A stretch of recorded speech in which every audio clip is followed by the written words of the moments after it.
Hola, bienvenidos a Conversaciones Convergentes. Estamos aquí en Buenos Aires, muy cerquita del Obelisco, en el edificio WeWork, para charlar hoy con Enrique Fraga, que es especialista en comunicación digital, docente y editor de la newsletter OKBot. Enrique, ¿cómo va? ¿Qué tal, José? ¿Cómo te va? Muy bien, gracias por la visita. Enrique, ¿qué son las conversaciones artificiales o conversaciones sintéticas? Bueno, las conversaciones artificiales son parte de una gran cantidad de experiencias que está teniendo la inteligencia artificial y que tienen sus raíces en los chatbots, ¿no? Estos dispositivos o estas plataformas de comunicación automatizada que se estuvieron difundiendo, sobre todo en estos últimos años, a raíz quizá de la pandemia como principal propulsor de la comunicación automatizada y de la comunicación virtual. Estas web que de golpe aparece un mensajero, ¿no?, en la web o en la aplicación para conversar, a veces con no demasiada facilidad de entendimiento, digamos, con esa herramienta, pero por ahí pasan las conversaciones artificiales. Exactamente. Bueno, como lo mencionás, hoy podemos ver chatbots en distintos lugares, en sitios web, en el celular, ¿no?, con distintas aplicaciones. Una de las más conocidas quizás es la del gobierno de la ciudad, ¿no?, con la difusión que tuvo durante la pandemia, pero no Boti. fue el famoso Boti. Pero chatbots existen hace mucho tiempo. Recuerdo allá por el 2007, durante la guerra de Estados Unidos, lanzan un bot para reclutar nuevos, ¿no?, cadetes al ejército y bueno, eso recurrieron a un chatbot en aquella época, pero igualmente tenemos experiencias incluso en la década del 60 como primeros bots y experiencias de investigar de qué manera una computadora puede conversar con una persona y tener una conversación acorde. ¿Y hay que enseñarles a conversar a las máquinas? Totalmente. Hay un mito en torno a la inteligencia artificial como máquinas que pueden pensar por sí solas. Eso todavía no es posible, ¿no? La idea de la conciencia de una máquina, una computadora tenga conciencia de sí.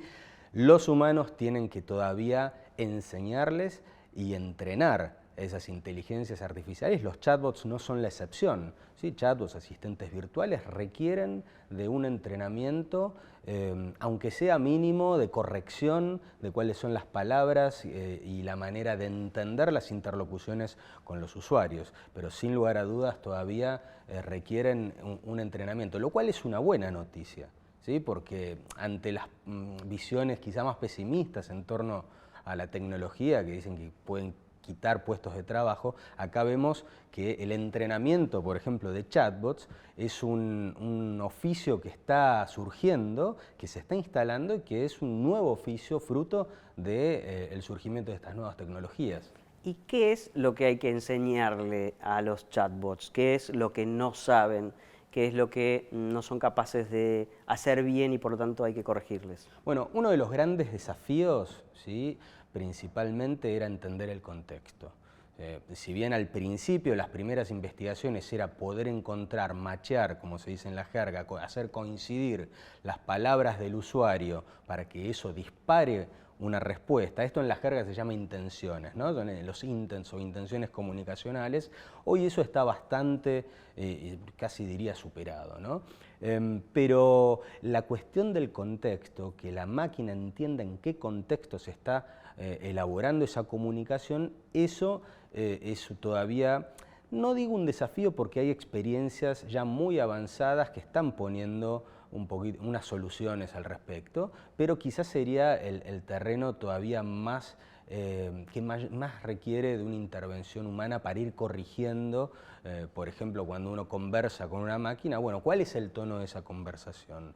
¿No? ¿Cuál es el objetivo de esa conversación? ¿Esa persona está enojada, está contenta? ¿De qué manera se está predisponiendo? ¿No? Requiere de toda una serie de trabajos que, si bien la inteligencia a través del análisis de datos, de todos los datos que surgen en la conversación, es posible llegar a una adaptación y actualización del sistema, la realidad es que todavía demanda de esa intervención y entrenamiento de las máquinas. En definitiva, hoy los entrenadores hacen correcciones acerca de cuáles son las respuestas erróneas a determinadas interlocuciones de los usuarios y de qué manera evitar que esos errores se repitan.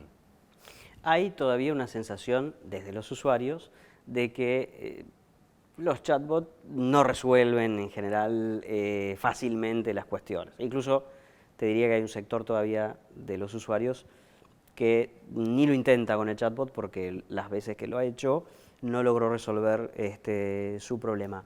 ¿Eso vos crees que va a cambiar rápido, que está cambiando o ya ha cambiado y todavía no nos hemos dado cuenta porque justamente los abandonamos?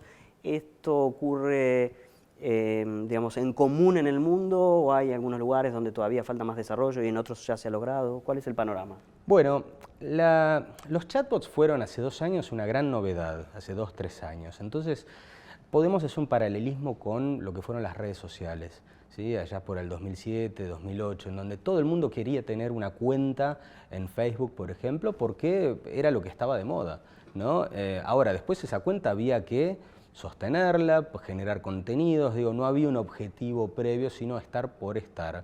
Y eso llevó a que muchas cuentas después, fueran cerradas o, se encontraran. Y acá pasa algo similar.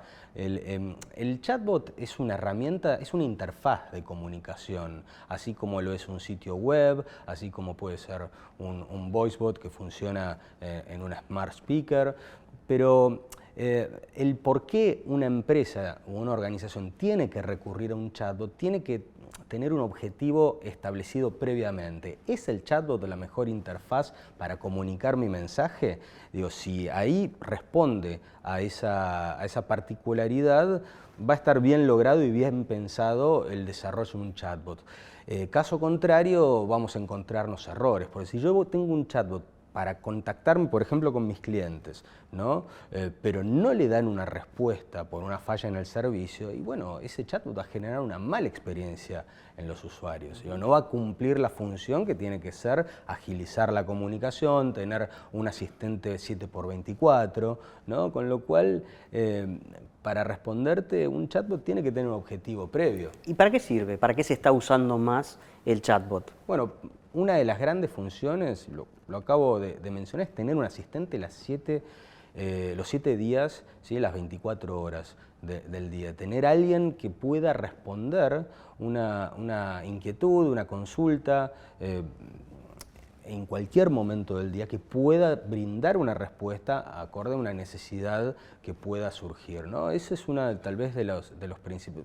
Yo tuve experiencias con chatbots que desarrollé para la educación y realmente era muy útil porque... ¿Pero qué hacía ese chatbot? Bueno, respondía a preguntas muy concretas en mis clases de la universidad, ¿no? Yo tengo varios años como docente, por lo cual tengo cierta noción de cuáles son las preguntas que los alumnos me suelen hacer todos los años, ¿no? ¿Cuándo es el parcial? ¿Qué temas entran? Exactamente. Entonces podríamos decir que están tipificadas esas consultas. Entonces, hace unos 3, 4 años armé un chatbot para responder esas consultas. Y eso realmente fue muy interesante porque me descargaba a mí, evitaba la catarata de mails que uno podía recibir en un determinado, o las consultas que podía recibir, ¿no? Y esta idea de las consultas repetitivas, ¿no? De que hay un porcentaje muy alto, que es lo que más se pregunta, y que la inteligencia artificial puede resolverlo.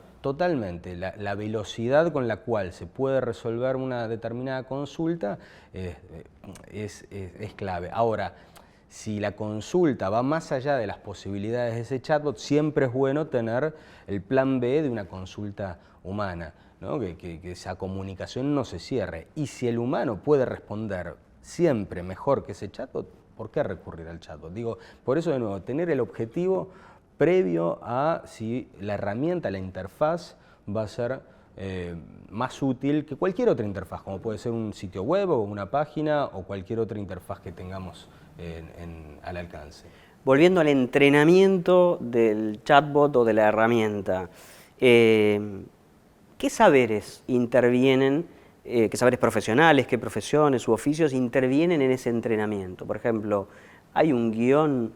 ¿Hay, no sé, una cuestión de elección de palabras? Vos hablabas del tono, del estilo, un estilo más descontracturado. ¿Hay una necesidad de dotar de cierta personalidad y por eso se le ponen nombres como si fueran nombres comerciales o de personas a esos chats? Lo vemos en el gobierno de la ciudad, vos lo mencionabas, pero también en los bancos, Gala, incluso empiezan a ser como familiares para los clientes. ¿Qué roles profesionales, quiénes están involucrados atrás del chatbot? Bueno, es muy interesante la pregunta porque además tiene que ver con la proyección y el potencial que tiene para la generación de trabajo, ¿no? Los equipos que hoy trabajan detrás de un chatbot son multidisciplinarios y si bien los chatbots y la asistencia virtual originalmente era un terreno técnico de programadores, hoy es un universo de profesiones que están detrás, ¿no? Pueden haber, por supuesto, programadores, pero también comunicadores, psicólogos, antropólogos, sociólogos, lingüistas, ¿no? O sea, todo un arco, incluso referentes del mundo del teatro, ¿no? Para esto que vos mencionabas, del desarrollo de la personalidad de un chatbot, pensar el personaje, ¿sí? que representa ese chatbot, ¿sí? No es lo mismo un bot o un robot que quiera ser amistoso a alguien que quiera ser formal, ¿sí? Va a utilizar expresiones y modismos muy distintos, ¿no? Lo mismo que en una obra de teatro, como se construye un personaje, bueno, y la verdad es que es un espacio en donde se están generando una cantidad de puestos de trabajos muy interesantes, ¿no? Salidas al universo de la comunicación que están renovando, ¿sí? el terreno de este campo laboral. Mencionaste al pasar, incluyéndolo en el ámbito de los chatbots o de ese género, los voicebots, ¿no? Aquellos que no te responden en texto, sino que te responden en lenguaje natural, ¿no? Y ahí se suma otro elemento que es qué voz tiene una voz masculina, femenina, joven, madura, qué tono de voz tiene voz grave, tiene una voz más fina. Ahí, ¿qué está ocurriendo en ese capítulo? Bueno, los voicebots tienen, de la misma manera que los chatbots, han de alguna forma llegado a un momento, digo, ya no son una sorpresa, ¿no? Una Smart Speaker, por ejemplo, pero eso no significa que se dejen de usar. Todo lo contrario, se han incorporado al ecosistema de medios con los que interactuamos cotidianamente. Y hoy está surgiendo, hay una tendencia muy interesante en relación con las voces que se eligen, ¿no? Un poco al calor también de estos avances en inteligencia artificial, estamos viendo experiencias y startups que logran voces sintetizadas para adaptar, ¿sí? a los voicebots, estos chatbots o estos asistentes virtuales de voz, para que tengan una voz customizada. Esto se está brindando como servicios empresariales para que, por ejemplo, una empresa tenga una voz de marca, pero también está llegando al gran público. Por ejemplo, que yo pueda adaptar un bot que tenga mi voz, simplemente por haberla sintetizado gracias a una herramienta de inteligencia artificial. En el cine se ve mucho, ¿no? Cuando se toman fragmentos de voces para después reconstruir la voz de un actor fallecido o de un actor en distintas otras condiciones, pero se está llevando esta tecnología al gran público. Esa es quizá una de las novedades que estamos viendo. Enrique, User Experience o experiencia de usuario, primero, ¿qué es? Escuchamos cada vez más UX, esa expresión incluso en las búsquedas laborales. Y en segundo lugar, ¿cómo se aplica al mundo chatbot, voicebot? Bueno, la UX o User Experience es una disciplina muy presente en el ámbito del desarrollo web, pero también que tiene cruces con la comunicación y que, como su nombre lo indica, tiene que ver con el diseño de plataformas, aplicaciones, sitios web, productos digitales que tengan muy presente la experiencia que va a tener el usuario.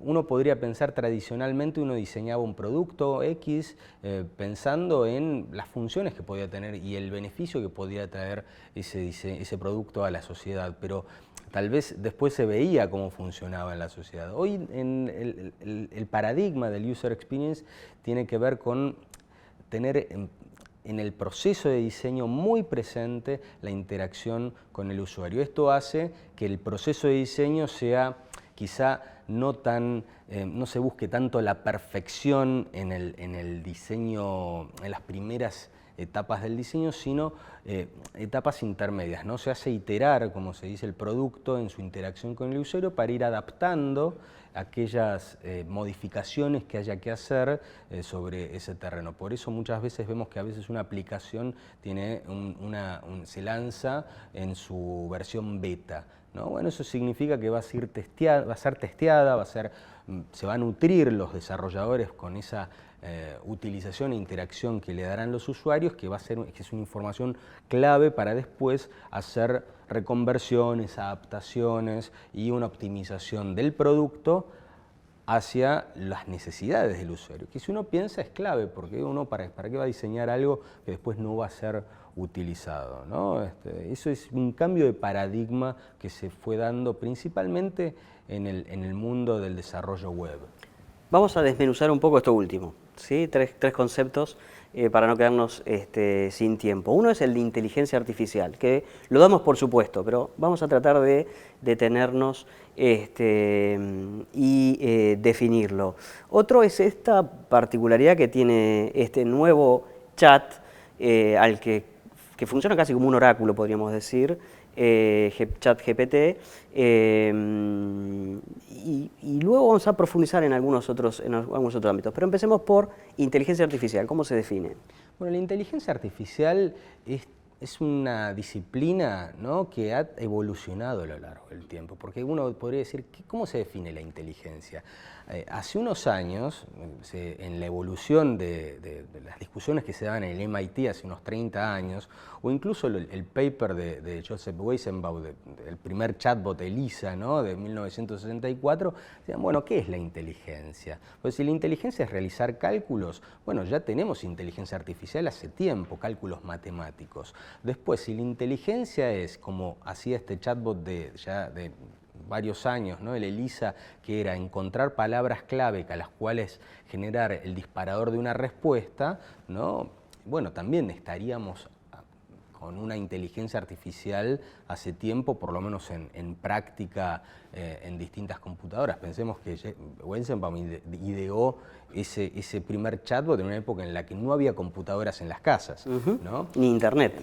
Ni internet o una intranet, ¿no?, entre las universidades y sectores del ejército. Pero ya hace tiempo se piensa la inteligencia artificial como ese conjunto de redes neuronales que empiezan a procesar la información, ¿no? Entonces, eso es hoy un presente, ¿no?, en el cual las computadoras hoy funcionan en base a este concepto de redes neuronales y, claro, nos lleva a otra instancia, ¿no? Bueno, a ver, ¿cómo podemos definir qué es la inteligencia humana?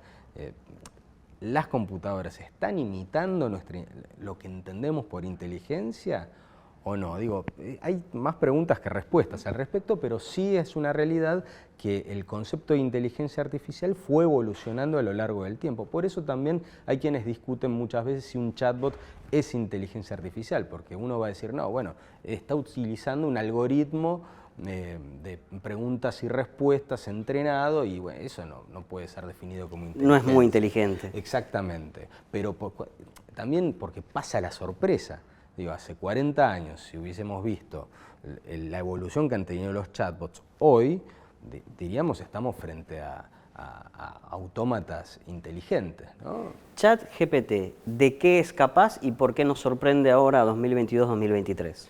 Bueno, nos sorprende en distintos frentes, ¿sí? En primer lugar, porque es un chatbot que contesta con una empatía que a la fecha no tenían los chatbots. Un chatbot podía estar entrenado para responder a través de procesamiento de lenguaje natural, que es una disciplina que justamente busca lograr responder con cierta empatía humana a determinadas interlocuciones de las personas. Pero en este caso, el propio chatbot, el propio ChatGPT, elabora respuestas con una sintonía muy fina, ¿sí? Con un ajuste muy fino, teniendo en cuenta cuál es el humor de la otra persona.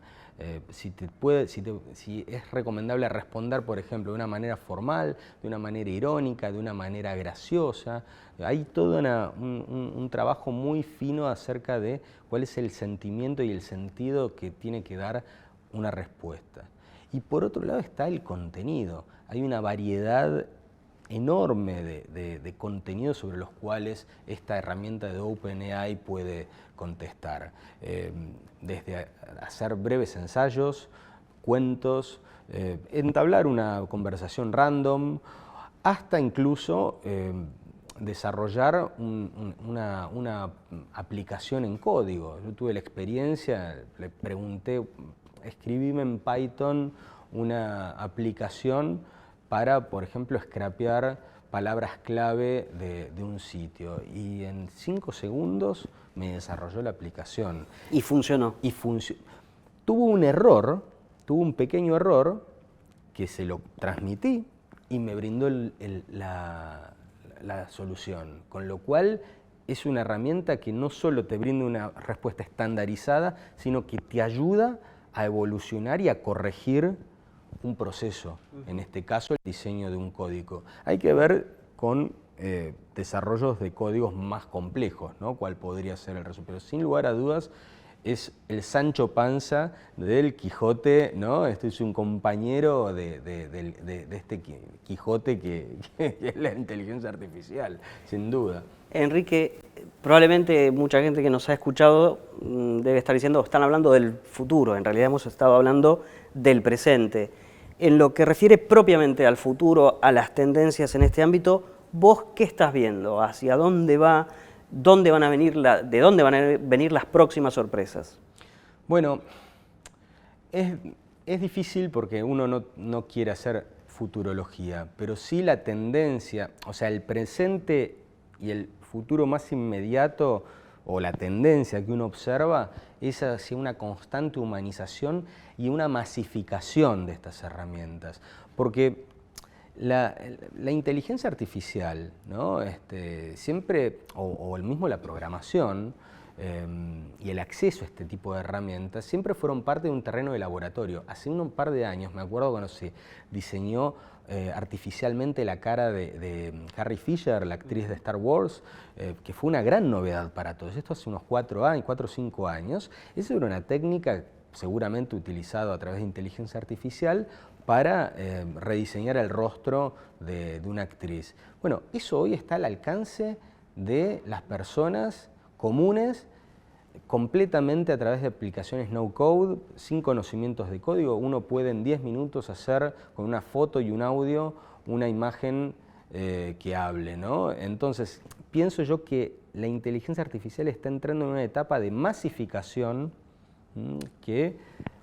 ¿Cuáles son las consecuencias de eso? Como David Bowie en una vieja entrevista sobre internet dijo, son inimaginables, ¿no? Para bien como para mal, ¿no?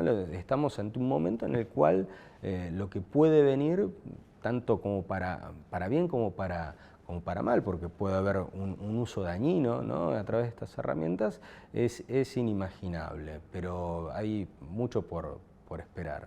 Enrique, muchas gracias. Gracias a vos. Estuvimos en Conversaciones Convergentes charlando con Enrique Fraga, especialista en comunicación digital, ustedes lo escuchaban, y editor de la newsletter OKBot. Nos vemos la próxima, gracias.